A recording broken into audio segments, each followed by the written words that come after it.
very great pleasure to introduce Mary Holmes, teacher, artist, and philosopher.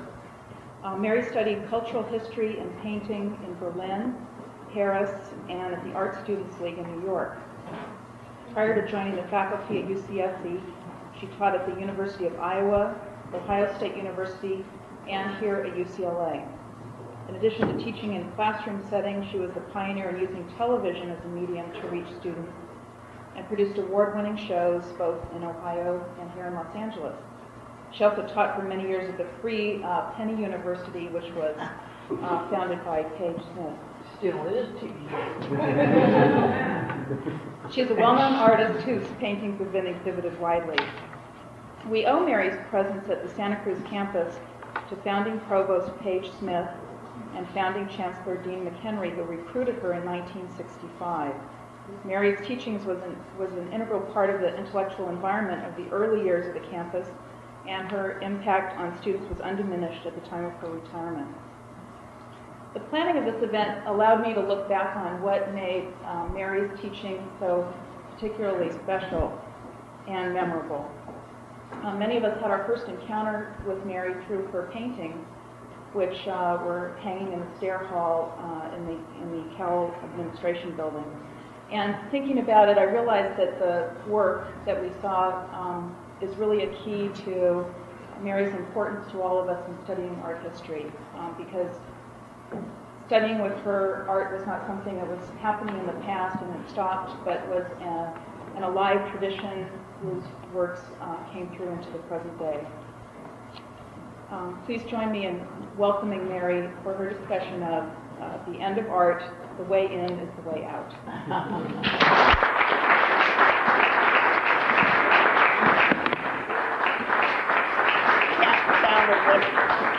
One can for it. In my house, we have a saying when that happens, the sound of one cane falls. And it's only partially Zen thing. It's truly a continuous performance on my part. And I'm always thinking they'll hang on things that they don't want to, and there they go on the floor. So I have a funny feeling with talking to you because I'm going to show you my own work. And I've never done that before. I've never talked about my own work to anybody that doesn't come up and ask me what's going on. But I decided to do it because of what I'm also going to talk to you about, which is the end of art. And also, I had, when I agreed to do it, I had a funny idea, a memory. I've heard two artists talk about their work. One of them was Motherwell, back when abstract expressionism was a great thing. And the other one is Buckminster Fuller. And I imagine some of you have heard of Buckminster Fuller. I doubt that you've heard Motherwell, because he gave an extraordinary talk, I guess you'd call it, about his own work. And he showed about 100 slides. But he never said anything except, next slide, please.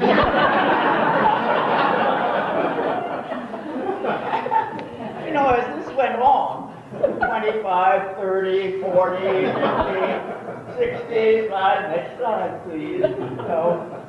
Everybody was kind of, first they were thinking, well, this is just kind of introduction, and then we'll go on. No, sir, that was it, and they sat down. And of course, if you know, Buckminster Fuller is exactly the opposite. And in fact, he will talk until he is physically stopped. And it's always about his own work. And in fact, he has hired, or has the last I heard, an assistant to go around with him whose only job is to shut him up. And the poor man can't do it, you see. He comes out and humbly enough, and says, I think, it's only been 2 hours, but still. And he says, I must get this point across. So it doesn't work. Well, I promise not to do either of those things. All I can say, I'm just going to, first of all, I'm going to tell you what made me think to come and to talk about what I'm doing. And it's what I call the end of art. And before you worry about that, I think you have to realize that in no great civilization and no primitive society has ever used the word art or artist since the beginning of time. And this ought to give you pause. You see, there's something about it. The Greeks had no such word. They had, they had an extraordinary artistic power or aesthetic power. But they called it technique, like we would say craft. And they didn't think of the artist as being something which was very separate and so on. The only people who ever did were people in the Renaissance. And the reason they thought so was because in the Renaissance you had to have subject matter that took some education. So the artist got to be educated, and the craftsman didn't have to be educated, so people made this terrible idiotic distinction between the craft and the art.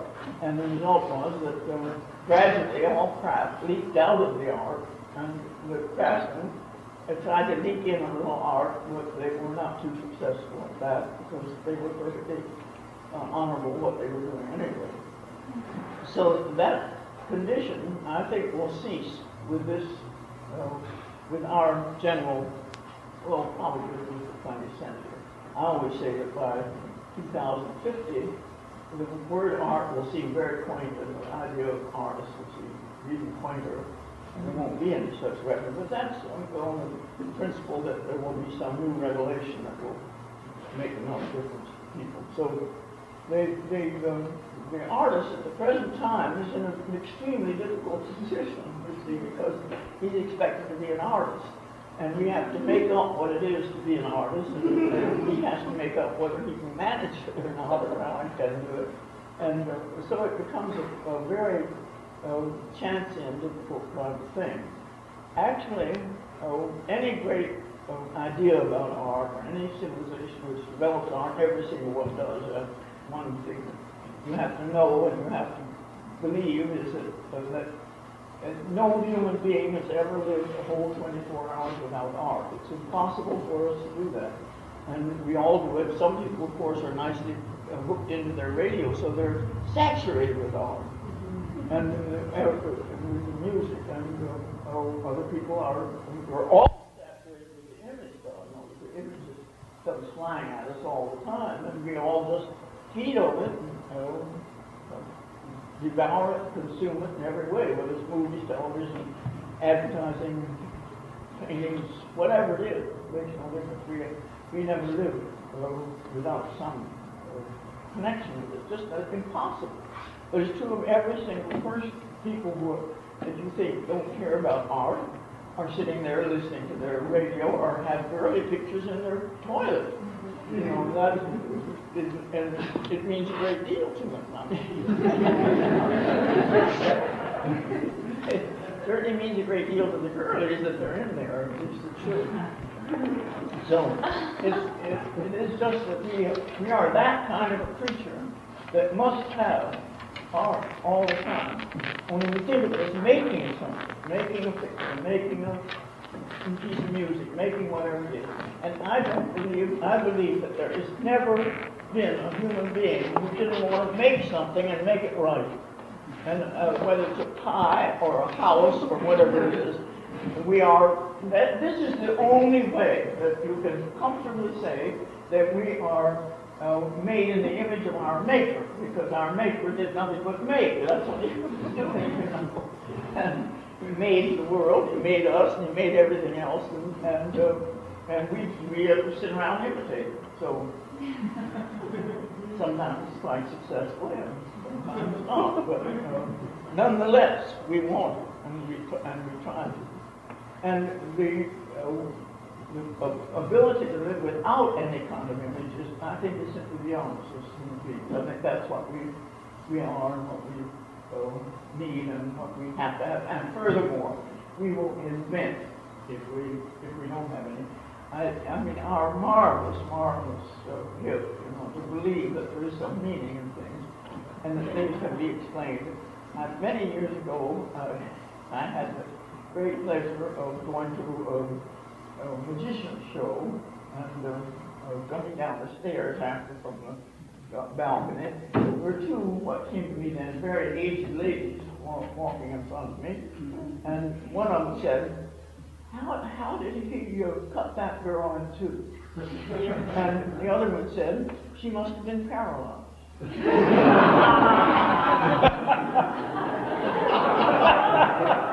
and the first lady said, I bet that's it. And down the stairs they went. Perfectly satisfied with this extraordinary explanation. They hadn't looked into it the slightest. Oh dear, I mean, it's to me, in fact, overhearing it, I just thought of all the reasons in which this couldn't be true. And I've thought of many since then.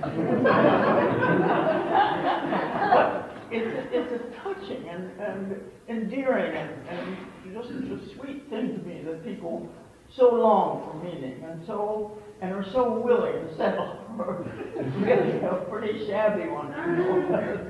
That it just is a great joy to me every time I think of it. I'm grateful for those long gone ladies. But what happens is, the reason that I call this the way in is the way out is because I believe that we are at the end of a whole vision, which is primarily the Greek and Christian tradition, visual tradition. And we're right at the end of it. People can't take it now with great seriousness, and they don't, but even if they long to. I just saw an article just yesterday that architects are trying to go back to the classical style. Well, it's very different thing to go back to the classical style from inventing the classical style or continuing the classical style. The whole thing has this curious kind of pathetic business of feeling that where can I find something? Where can I, reach something or find it, whether it's that has some meaning and that has some dignity and has some tradition and so on. And how can I do it? And of course, it's always very unsuccessful because actually, any kind of vision, any kind of powerful vision enough to affect the idea of meaning and the idea of reality it only happens a few times. And when it does happen, it is so powerful that people want to make the images that they make. And mostly, of course, at the beginning, they don't know how. They don't know how to do it. Because suppose you have, the idea to make an angel. Well, what are you going to do? How are you going to do it? Or just make the head of a saint. Well, you don't have any pattern. You see, you don't have anything that you can look for, and so you just put down the best you can. And people are just asked to do it who are not who don't know how. But they at least have the nerve to try, you see, or they're invited to, or they're forced to, or they're paid to, or whatever it is, but they do then try. And their first efforts are extremely simplified. They're just one jump ahead of the cat that all of you know how to draw, the cat, or the house that all of you know how to draw. And I read something just like me, which is that children who draw a house and have lived in New York all of their lives and have never seen a house separate from everything else, And they make that same little box with the same blue chimney coming out.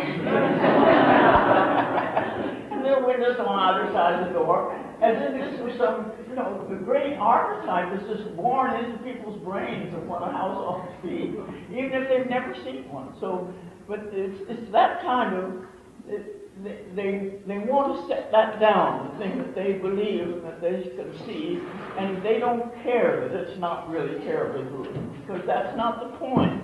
The point is, does it say what it's meant to say? Does it convey what it's meant to convey? And so you have, that's what I mean by saying the way in is the way out, because actually that has happened in the last, I would say, last 30 years, that people, artists, are not now as interested in whether it is, attractive or accurate or whatever, only what does it say? What does it mean? What does it say?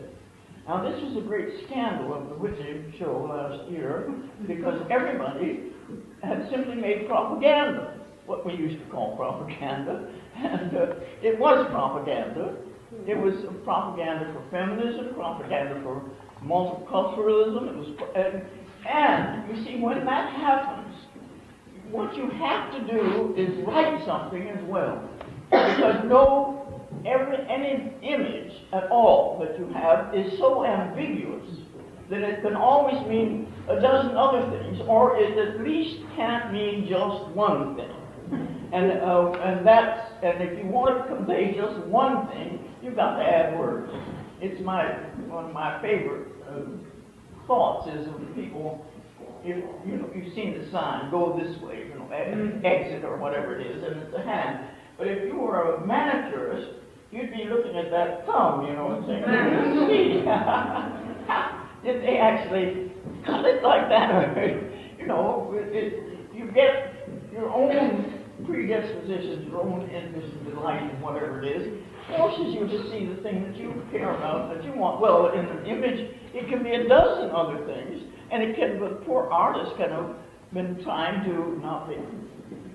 his very best to make you only see that goes to the exit, not that this person has a funny looking thumb. It's not.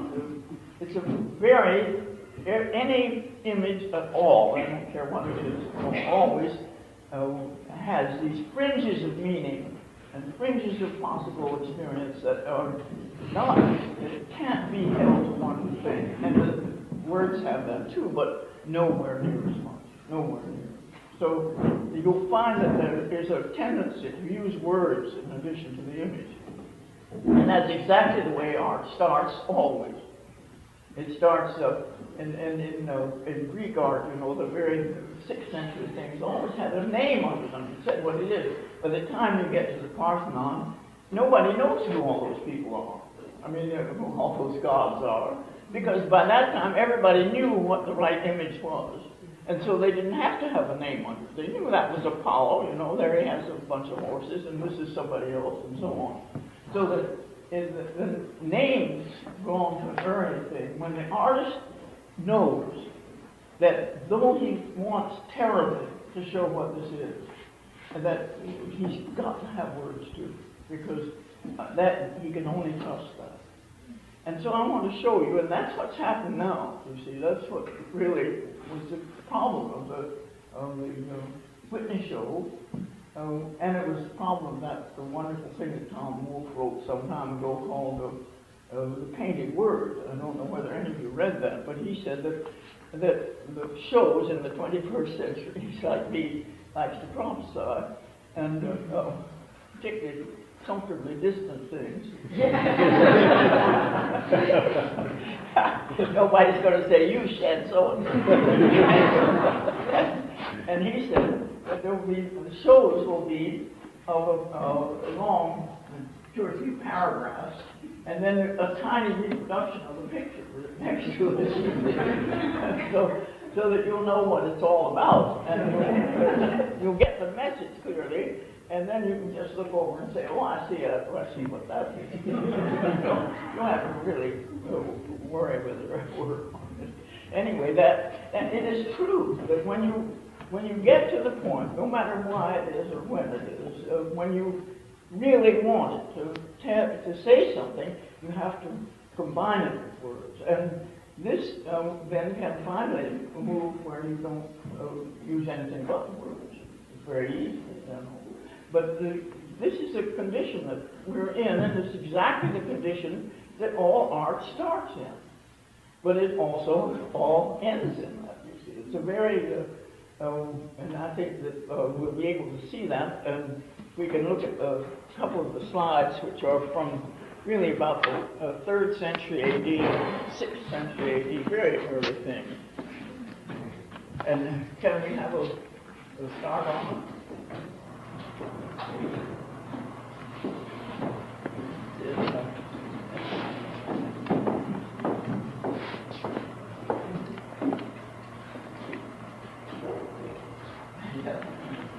You see, that really looks like a comic book thing, doesn't it?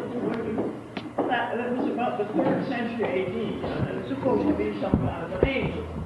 But it's written up there what saint or angel it is, you see, so that you'll know who it is, because the artist thought after looking at it, this is my theory. Golly, I don't think I've got it, you know.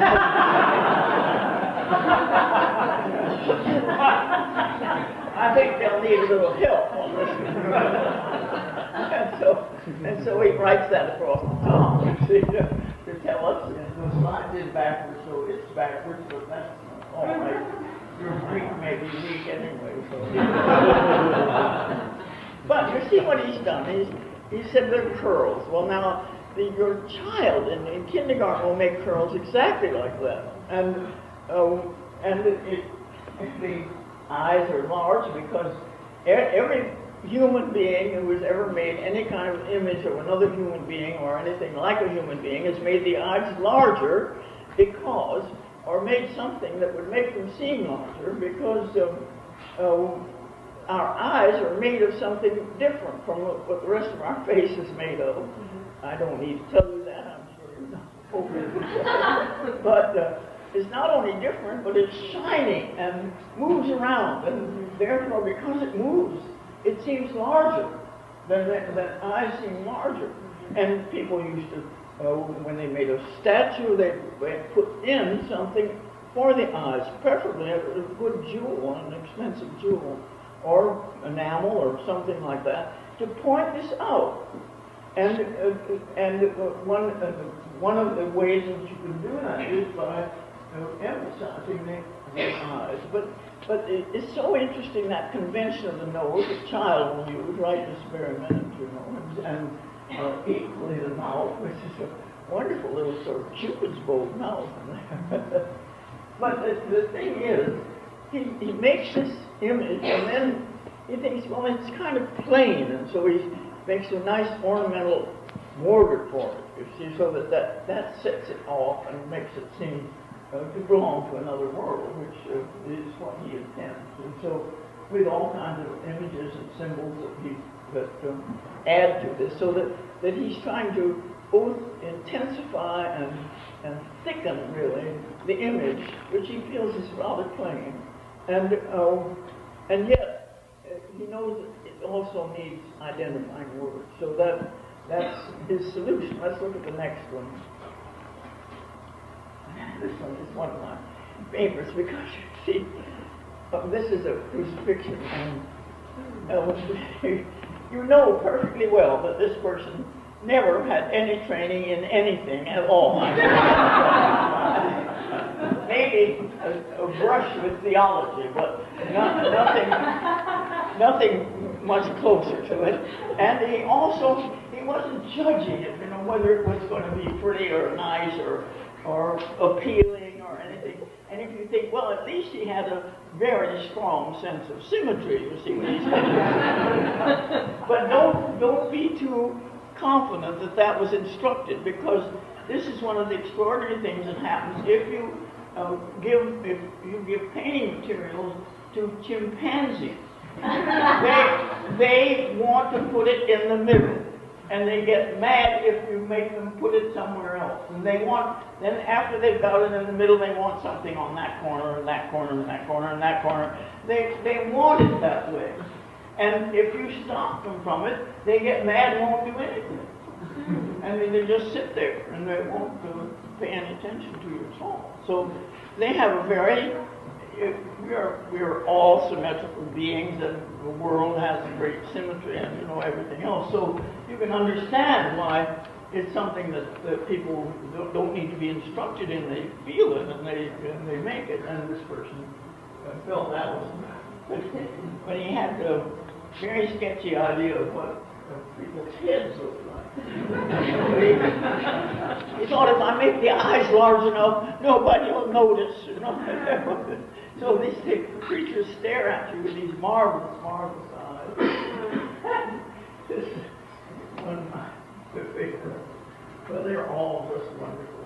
These are the people, putting the source and the response to Christ. But Christ himself, has the same hairdo as the one that we saw before. And it's the ultimate hairdo. I mean, it's the one. I mean, looking for the one, it's it. So there they are. And of course, they had a great tradition of abstract tradition of making all kinds of knots. Knots were actually tying of knots was a great, actually a great act of witchcraft.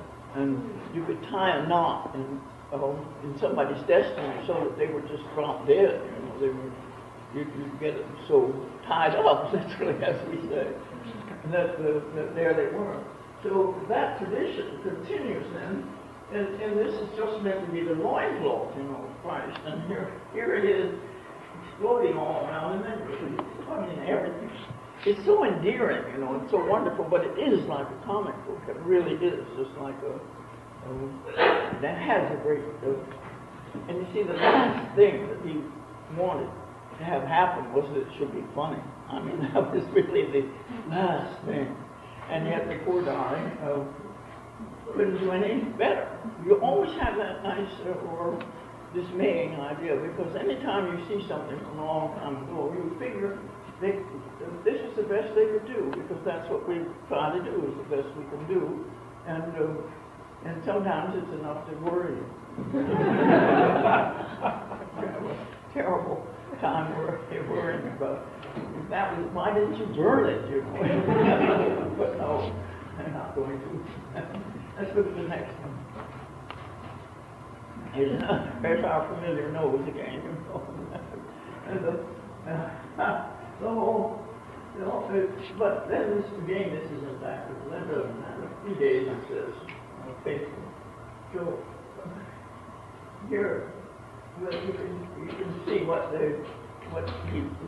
he wanted to do. He wanted to make it symmetrical and clear that this was it, and that's what he could do, and that's what he did, and that's then left to us to proceed. Let's look at the next one. There's always a very great joy in pattern making. That's one of our great human being things that we like to do. In fact, I think you have to recognize that it is impossible for human beings to resist pattern.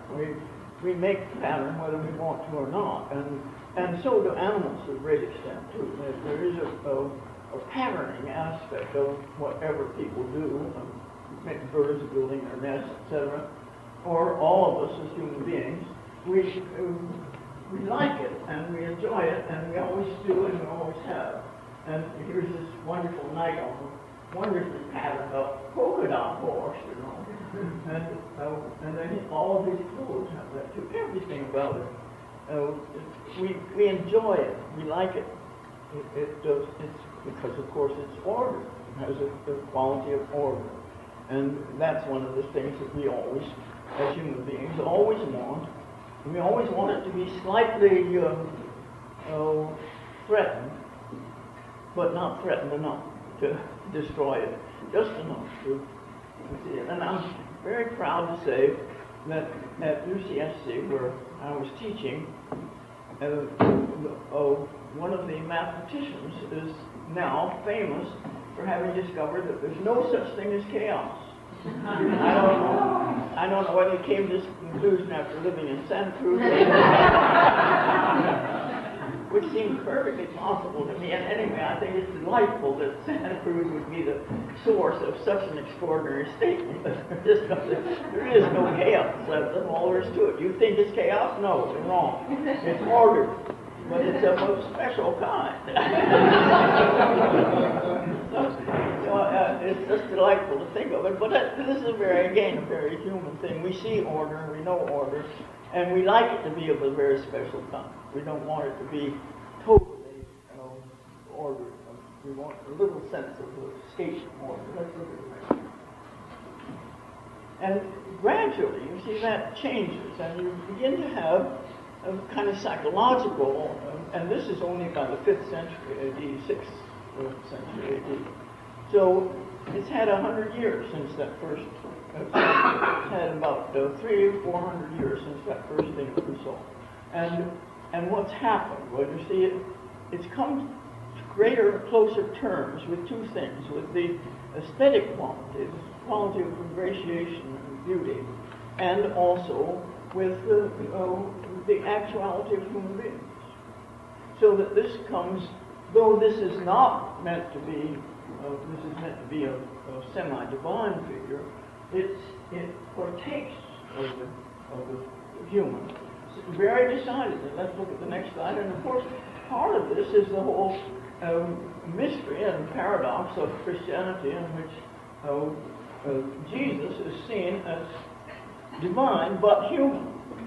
And that then affects the whole rest of the 2,000 years of Christian art. That the human is always saying, I've got to be there. And the divine is always saying, I've got to be there. And together they make what is the whole tradition. But it is also accompanied by that the other great extraordinary quality, which is the desire to analyze and to explain and to figure it out, so that you begin to have a very decided tradition of what can be done and what must be done. And in this you see that a combination of pattern, very strict pattern, and then the hand. The hand is as real and as human as you could ask it to be, though it's making a divine gesture, and it's making a gesture of blessing. Let's look at the next one. And you see that just continues, and of course by the time of the Renaissance you have this extraordinary interest in what really makes a picture. All throughout the whole Renaissance, there were only two things you ever learned. You went to different people's studios to learn whatever you were going to learn, and you learned two things. One was drawing from life, and the other was composition. That is what they felt to be the laws of composition. So that you would recognize balance, you would recognize harmony, you would recognize coherence of the whole thing. All of this that is a theoretical attitude, and a certain variety within unity, and all of these things which we can easily talk about because many of us were trained in that idea about art and about everything else. And I think it would be generally true. For instance, if you read an article in the Sunday Supplement about what to do about your living room, these exact same things would come into question. You'd say, does it have enough variety? Does it have enough unity? Does it have enough interest? Does it have, etc., etc.? So things which the artist considered, they were the things that were taught. And they were taught by example, and they were taught by theory, and very, very often, of course, by very strong mathematical theories, very severe and closely adhered to mathematical theories about how to achieve this kind of unity within variety, because that's what we like. We don't like too much unity, we don't like too much variety. We like unity, but variety within it. And how this is achieved then becomes an elaborate theory, elaborately developed. And by the time of Leonardo, And it was no longer a question of whether you could make this thing look like it. He doesn't need any words at all, you see, because by this time people knew what this was. This was the St. Anne and the Virgin and Child and John the Baptist. But so he can make this extraordinary composition, which amazed people at the time, continues to amaze them and puzzles them, because the Virgin is sitting on St. Anne, which was her mother, lap, and is reaching toward the Christ child, and then the Christ child is augmented by the Lamb, so that it is also the Lamb of God, and so the thing not only is this descent from the extraordinary and mysterious face of St. Anne through the mother, through the child, to the animal, and then actually in here, which you can't see, but which he enjoyed because he was interested in the development of life, are water animals. So he's making out of this, you see, perfectly extraordinary theoretical thing, which is also a very beautiful and engaging, and again, sufficiently varied and unexpected to see this. It's a kind of waterfall of life from wisdom into sub-aquatic animals. The whole thing has this great enrichment of theoretical thought and visual joy, and a recognition that these things can be brought together, and that they are brought together by the greatest artists. So that is what people then aim for from that time on, making a beautiful and significant picture. Let's look at the next slide. Well, that gradually, once you lose the subject matter, you begin to think that subject matter doesn't really matter, which is what we were all trained in. Everybody in this room, I know, whether he knows it or not, came up against the idea that subject matter doesn't matter. In 1920, there was a book out called Apples and Madonnas that said, there's no difference, when you look at a picture, there's no difference between apples and Madonnas. Well, this is a wonderfully bold statement, because, you know, almost anybody can tell the difference between apples and Madonnas, and they may either like that difference, or they may be outraged at the image of the Madonna. And once I had a class, I was using a series of Madonnas to talk about the development of style, you see, between, say, the 13th century and the 18th century. And some girl came up to me afterwards, she said, I couldn't listen to that because it's about Madonnas and I'm not into Madonnas. I didn't tell her that, you know, was she into apples? I said I was sorry. That's the way it was. There is something you can learn from looking at these, whether you instantly go out and do a novena or not. Doesn't make any difference. It makes a difference, but it is the difference that I'm talking about. So that idea that actually what is there doesn't matter as long as it's a picture. And you hear people saying, well, I'd like to paint. And I always say, paint what? And they are absolutely stoned.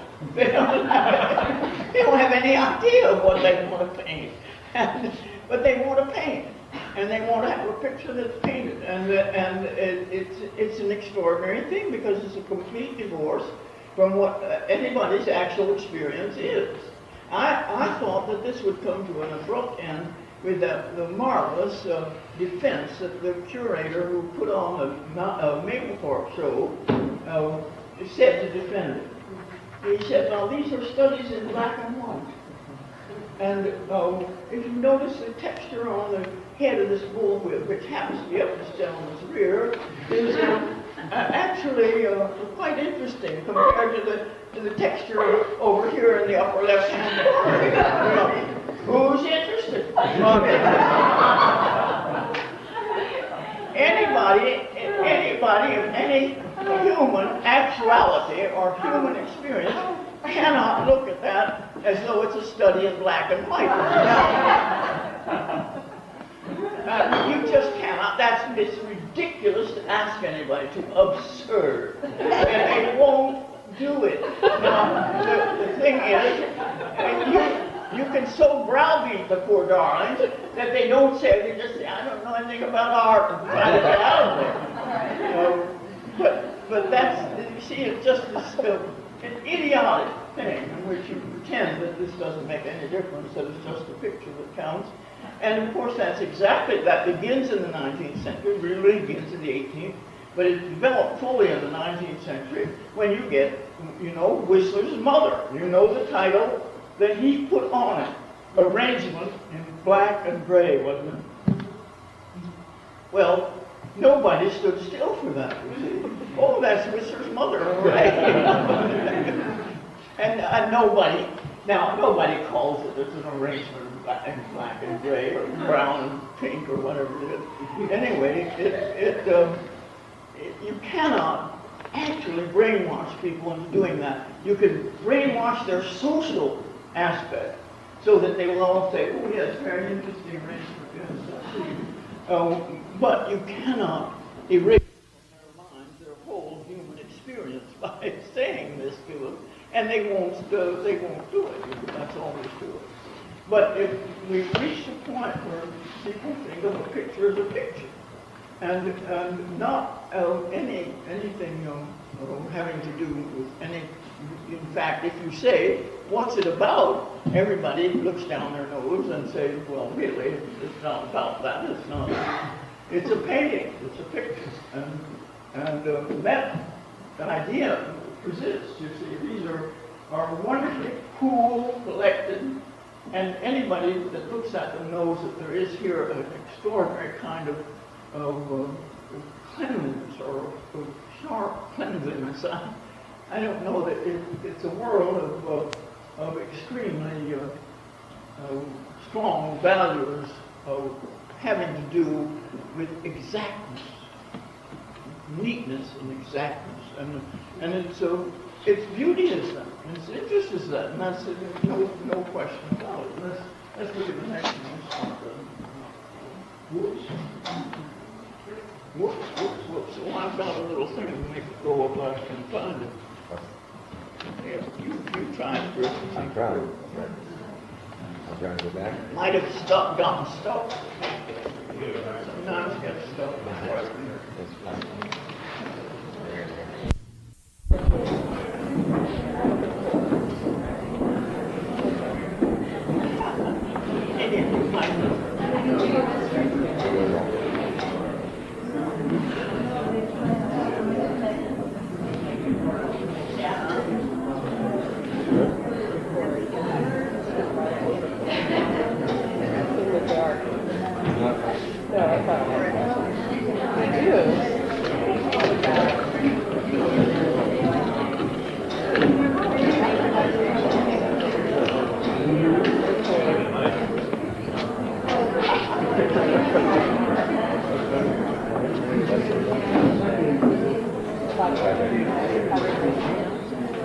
Get the car back.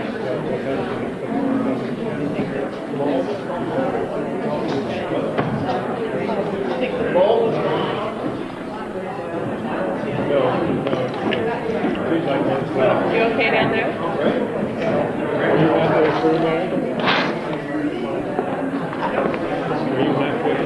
Yes. Maybe at the end. It's just that Bruce has to.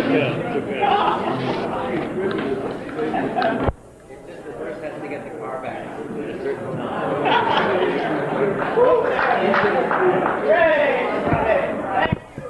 Get in.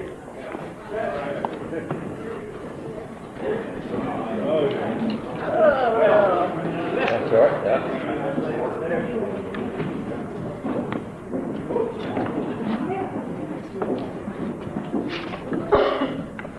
I would without wager, though I don't know this artist, this was painted with the idea of painting a picture, of making a picture. and even and with actually making it, and I think probably on some kind of principle of the very things I've been talking about, of coherence, of variety of inherent, and all these things, whether they were conscious, and I think in a great sense they were conscious. This is a picture, and furthermore, you and I know that we've seen an awful lot of pictures like this. The dear person, whoever it was, I'm sure thought that it was a breakthrough original statement, because we have a tendency to do that. And yet, as we look at it, it's a picture.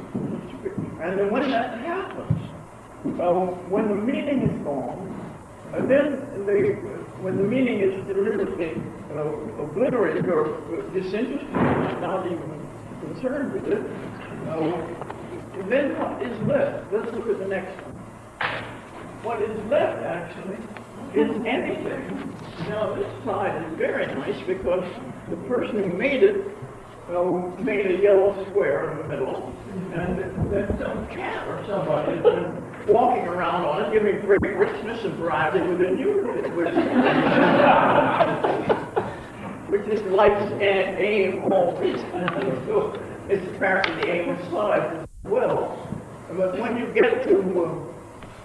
get to this kind of minimal statement, what has happened? You've lost interest, or your interest is not directed really at the artist. It's not directed at the picture. It's directed at you, and it is saying, "This is a picture. What do you? What can you do with it?" And if you can make meaning in it, then that's grand. If you can't, too bad. But it doesn't. The thing is, it's a picture, and the whole weight of everything falls on the person looking at it. And if they have, if they don't have any patience, or if they don't have any training, or if they don't have anything, they'll just say, "Well, that's not much." I mean, you're bound to say it because you know perfectly well that if it occurred to you to do this, you could do it. I mean, it absolutely is true, and anybody who tells you any different is crazy, because it simply is true. But what is it? What is the use of it? The use, I mean, the point of it for the artist, the point of it is to evoke something from you, and he doesn't care what. He doesn't really care what. He wants this to be something which evokes something from you. And whatever it evokes, that's all right with him. It doesn't matter, because he's made the picture. And the picture's there, and that's it. And you don't ask him what it means, because he would say, "What does it mean to you?" And this is exactly what the thing is about. It's abandoned any kind of intended meaning, it's abandoned any kind of intended skill, and it's abandoned even any kind of personal mythology or whatever, anything at all of that nature. And it isn't interested in making a picture which will fulfill certain organizational questions or answers. It just is there, and that's it. And then what do? You stand in front of it, and you think modestly enough that you could do it, and you think, well, why did he bother? And you go on with your little human things, but then you politely turn to the person who's near you and say, "Well, that's quite interesting." It's actually the core of the world. And you can only fool people certainly. And then what happened, you see, to all of that picture making and all of that stuff? What happened is Roy Lichtenstein comes along and says, "There's more art and interest in a funny paper than there is in anything that you've got around here." And everybody said, "Wow, I think that's true." Now Roy was my graduate assistant at Ohio State, and now his work is worth, $500,000. But he was a delightful creature then, because he was a young, very young, and very bright, bright. And what he did was make images of cowboys and Indians, which absolutely horrified everybody in the department except me, and I loved him and thought it was great. But you see, what he was doing was saying there is meaning, and the people that make things will only make it for meaning, nothing else. That's the only reason, unless they're making it just for the money or for for passion or whatever it may be. But when you really want to make an image, you want to make it because you care about it. And he looked at the work of children, not those children that use great big crayons, and go swish, swish, swish, but children, and they're always, and right to this minute, I'm afraid, they're severely penalized. Young boys are severely penalized in school because they want to draw a car, and they want to draw a steamboat, or they want to draw cowboys and Indians. And they put those wonderful, the cowboys sit on the horse just like clothespins, The horse comes right up to their breastbone, and they're just clamped on like clothespins. And of course the horses are equally strange with big funny feet, and they're just delightful, but they were just horrifying to the people who thought that children should make large sweeping gestures and make something that was a little bit like I guess fine. Anyway, the idea that they should be large and expressionistic does not strike any kind of chord with a young boy or a young girl who wants to draw a fancy dress. Then nothing at all. But this is true of everything when it starts. Everything is that you want, the thing that you want to say, you want to, if you can, you want to say it as well as you can. And that you do say it as well as you can. But you wish you could say it a little bit better. And that's exactly what anybody who starts in cartooning does. But what Roy did by bringing back cartoons, Bubbles, I'm sorry, this doesn't have Bubbles. I think she has a terrible headache, but I've forgotten. Or else, no, I think she gave him back his ring. I believe that. From the look on his face, I think it's more than her headache that he's worried about. Anyway, but what does this introduce? You see, in the idea. I mean, I want to paint a picture as opposed to I want to show part of a soap opera. I mean, I want this thing, the passion engagement between this person, these people. Is the thing which interests me, and they've other artists have found a perfect way to show it. And it's perfect how? Perfect so that when we look at it, we know these people are both in pain and both in sorrow for something or other. And if I had the whole thing instead of just the detail, he'd tell you what it was. That either that she's given him back his ring, or she's discovered that he's got another lady, or I don't know what, but some awful thing has blighted both of them. And we know it. I mean, there's no question. But what we know, this is a sad event, not funny at all. And of course, that's a great thing that the so-called comic books stopped being comic and became instead great tragedies and all kinds of other things. Let's look at the next one. And there we are back. It started in that, and I don't just need to use Roy Lichtenstein, except that he brought to such an absolute halt. In 1960, he brought to a complete stop the idea that I'm going to make a beautiful or expressive picture. All of that business of the abstract expressionists meant that just the gesture of the picture mattered, and so on and so on. And Roy said, no, if it doesn't have any meaning, who's going to care? And he threw it right in people's faces, and then everybody did it. Everybody. So that now the New Yorker has these perfectly ghastly cartoons on them. I don't mean comic cartoons. I mean looking like comic books and interviews with people who are living people, and they all look perfectly ghastly and hideous and ugly. And but they're carried along by the new interest in things which really do have meaning, artists having meaning, not being something. And that's exactly what the artist at the present time is confronted with.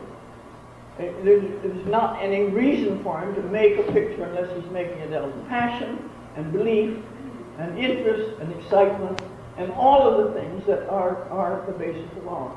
And so it is a crisis for people.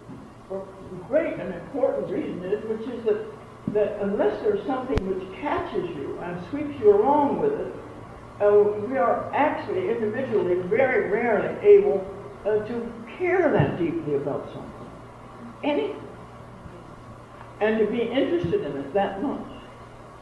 And even in a time when nothing else is interesting, and when you feel that kind of deprivation which you feel when things don't have meaning, even then it's hard unless the grace of God or whatever allows you to feel it. And so when I, as an addendum to this, which won't take long because I'm going to flash through all of them, I'm going to show you what I've been doing for the last 3 years. And I've done 2 things, which you will see. One of them is a labyrinth. I got interested in the idea of the labyrinth, and by a great wonderful chance, I met a woman who is the priest of the Episcopal Cathedral in San Francisco, who is the labyrinth expert of the world. I had no idea that there was such a thing.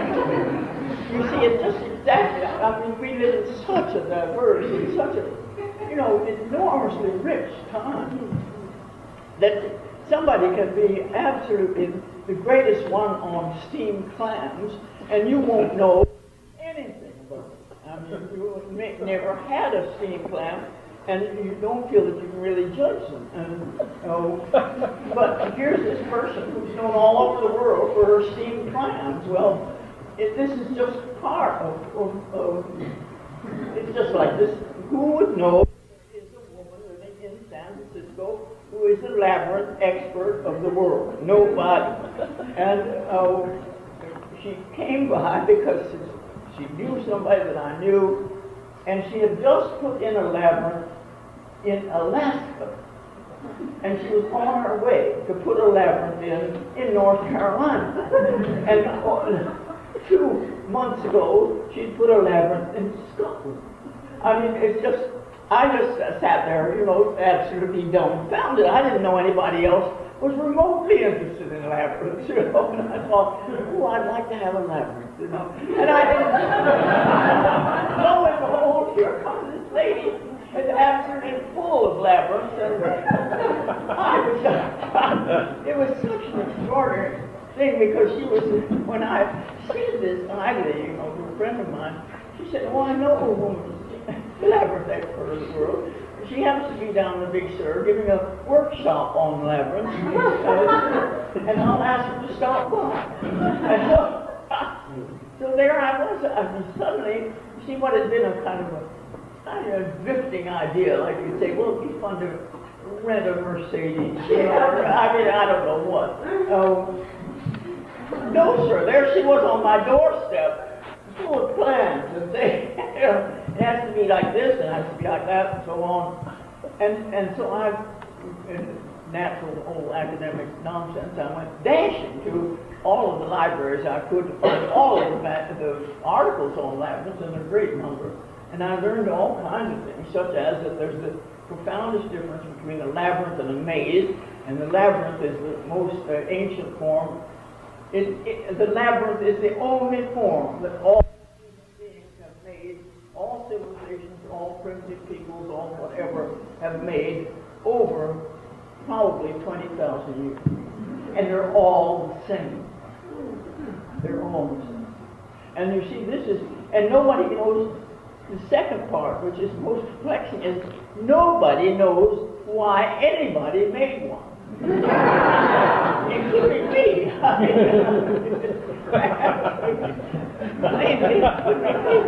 Nobody knows. So I won't be able to tell you anything except that I had this thing, I'd like to have a labyrinth, and now I have a labyrinth. It's a great and marvelous thing.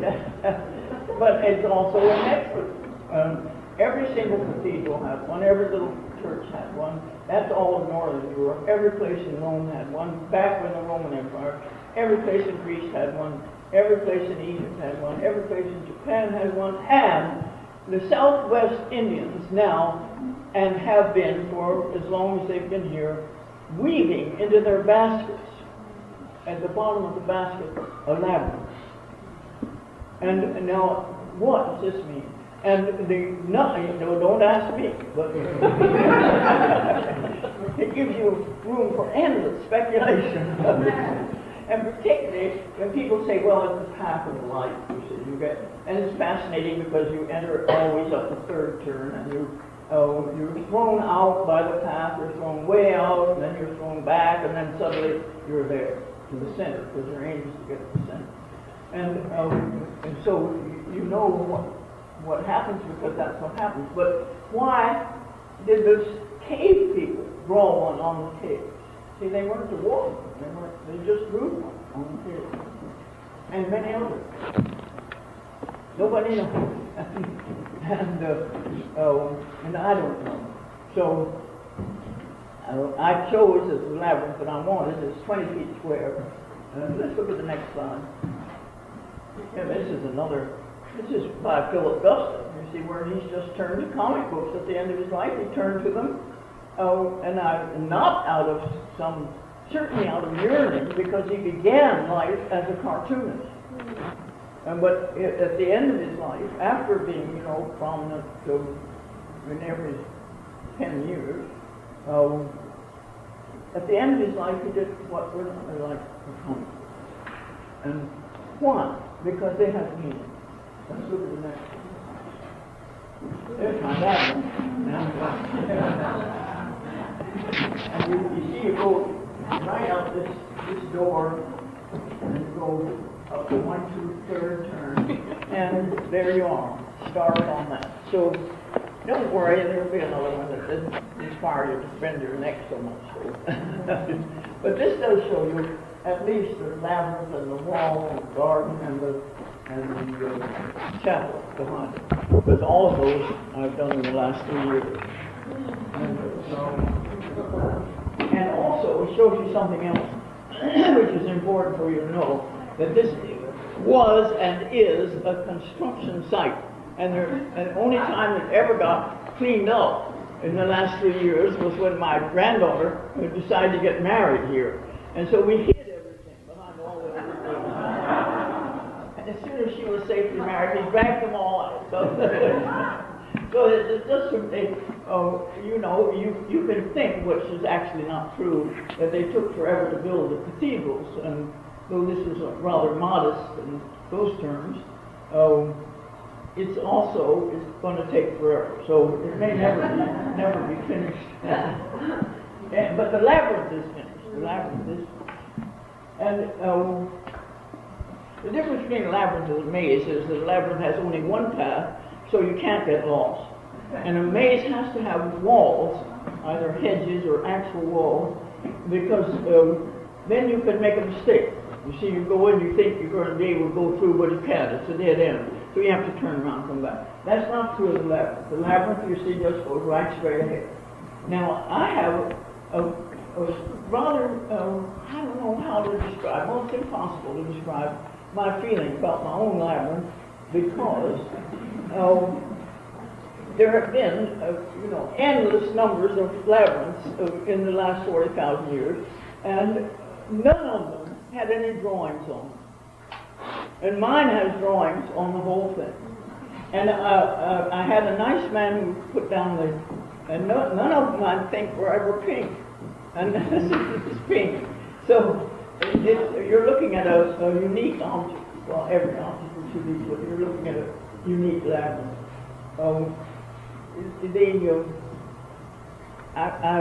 When I decided that I was going to draw on the whole thing, and I was going to draw the first chapter of Genesis, and then I discovered that just this, the outside rim is 60 feet And I thought, goodness, I might run out of steam before I got even that one done. But instead, I didn't. And I love to draw on cement. And I'll show you a little, what you can't photograph it very well. But you go in through darkness and chaos, which is right there, and then it is light and order, those white tiles, and then it says Tov in Hebrew, which means that's good. And I'm talking as if God, not as if me. He felt it was good to separate light and darkness. So do I, but he did it, and he said it's good. And there it is. So, and then you go on, that slightly paler one is the establishment of the firmament, which I've interpreted to be all of the signs of the zodiac, and a winged lion and a winged unicorn. And then you go to the separation of the land and waters. You can almost see that along there, that light passage, because it's nothing but a mountain and a little wooded waters down below it. And then all the grasses and all the trees and all the fruits and all the setting of the moon and stars, and that goes way over to there. And then all the animals of the deep and the birds of the air, etc. Anyway, it's the whole, and finally the making of Adam and Eve and the garden. And I consider its great usefulness is to walk it and consider how extraordinary it is that we live in this amazing universe, and what the grandeur and the splendor and the marvel of the creation of the world, and the creation of all the funny things and marvelous things that have to all the, I've got a tick up there for all my dogs. And my dogs also walk on it when it was soft. I turned all of their footprints into flowers. And they make very nice flowers. The men that were putting the cement down were quite distressed. They didn't think this was right, you know, they're too casual. Let's look at the next one. There. And the next one. As we get a little closer, and you can see that I've put in that area is paradise that finally comes into the middle. I have all the animals in paradise are cookie cutters, and so that they look a little more dazzling than the drawings. You see, they're more glorious being in paradise than the drawings on here. You can see some of them. Let's look at the next one. And one nice thing is that the changes of the light. Of course, this is always true of anything that's outdoors. It's just wonderful what it makes a totally different experience throughout the day, and toward evening when it's all in shadow, it's a wonderfully mysterious business. Let's look at the next one. There's some drawings. These are the angels. That's the angel holding up the firmament, and I act this over the scroll. And there are the various astrological signs, Pisces, Ram, Crab over here, and so on. And they're all there with, that's the tail of the lion. You can't see the lion, that's his tail. Let's look at the next one. I think there's another one, yes. Yes, so that's Eve being created from the side of Adam. She's quite pleased, happy about it. He's just taking a really quite fatal snooze there.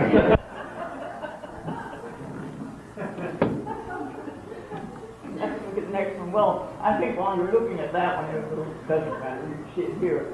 The labyrinth lady of the world worked out that these should be 14 inches. The path should be 14 inches. So you can walk on it comfortably, but you can't pass on the body. You don't pass on it.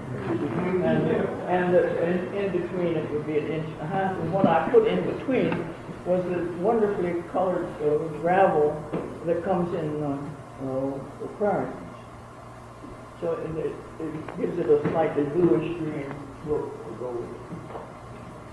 And then just a couple of weeks ago, I started painting this side of the studio. This is the side of my studio. And I've painted just as high as I can reach. I don't get but I intend, as soon as I get back, to get a little stand that I can reach up to the rest of it. So next time, when you come up, and I do always give, anytime I talk about almost anything, I always invite everybody who wants to come to my house and visit. Well, I can give you wine and cheese, little bread. Santa Cruz is the great center of bread in the entire universe.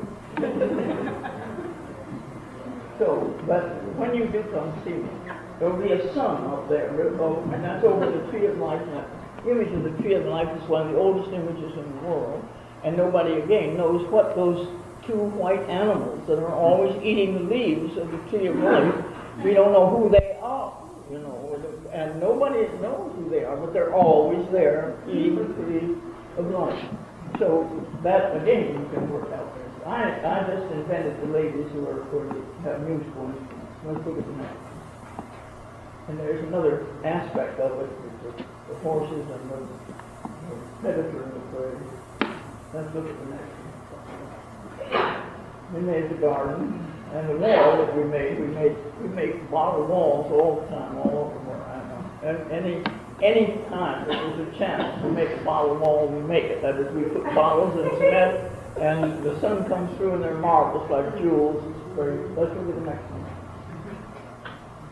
And there's the chapel. And the chapel, it has three parts. It's 16 by 20, the middle part, and the two side chapels. And you can't see that one, and you never can see that one, because it's always dark. And I've had all kinds of people take pictures, and it looks like they're just two parts of the chapel. But actually, that, you could see faintly an angel over there on the left. Can you see her at all? Well, she's on the door of that chapel, exactly as this one is on the wall of this chapel. The chapel dedicated to Holy Virgin. That's dedicated on the left to Holy Wisdom, and the center one to the Spirit of God. Let's look at the next one. There you see our fountain and various objects which are not going to stay there. They're just there for, well, pulled out after the wedding. The fountain is going to stay there. There's no doubt about it. So let's look at the next one. We just go back, and there's the angel on that one door. One of my many, many wonder horses that I collect from the dump and any place where people throw them. And they throw them all kinds of places, I'm sure, because the child gets too big and they begin to fall out of their little arrangement there. The next thing you know, I have them.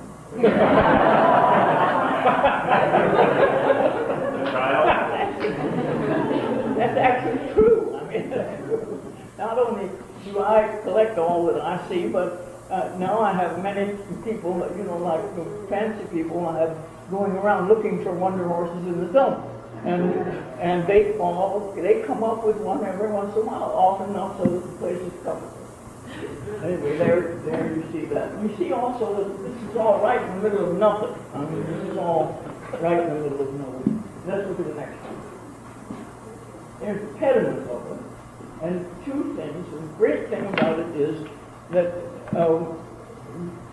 I have a man that works for me who never says anything but that's no problem. I'm saying, and this is exactly the opposite of anybody you ever had work for you doing anything. I don't care what. And I say, Larry, I would like a cement building 16 by 20. No problem.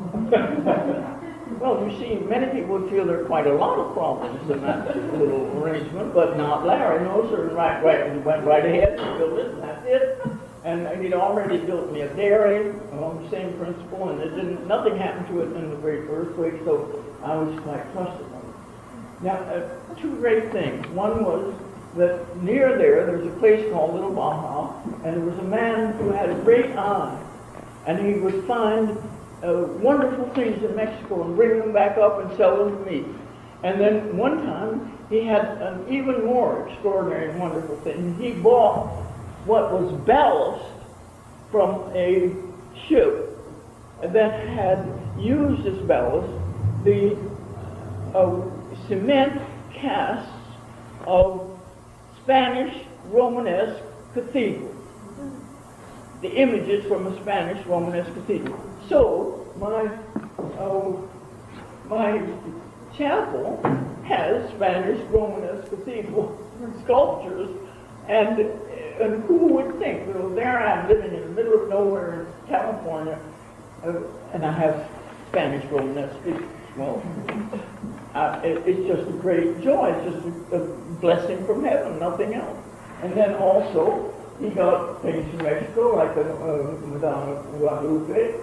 And then in addition to that, there's a store in Santa Cruz, or there was at the time I was building it, a store that sold nothing but angels, and the store was called Mira's Angels.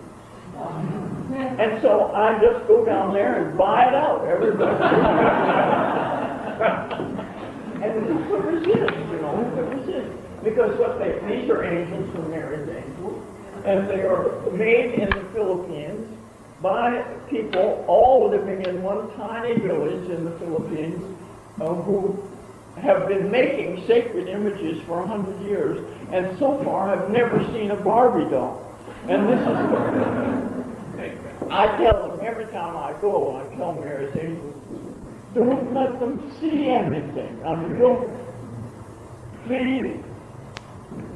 keep them. I mean, I don't know how you do it. You have to put them into servitude somewhere, lock them in an old palm garden thing, and say, now just get to work, boys. I don't want you to look around at all.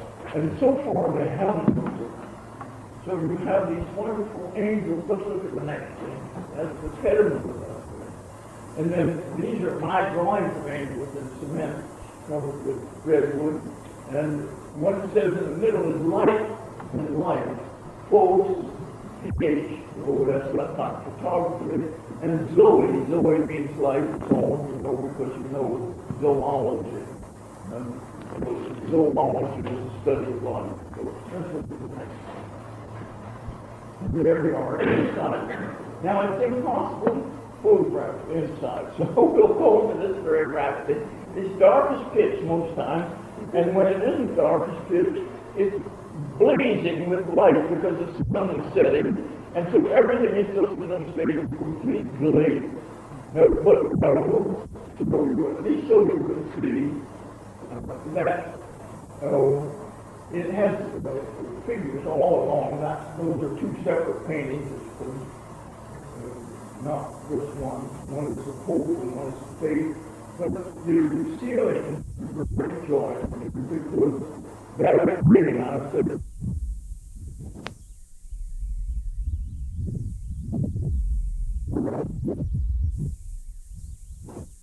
We're all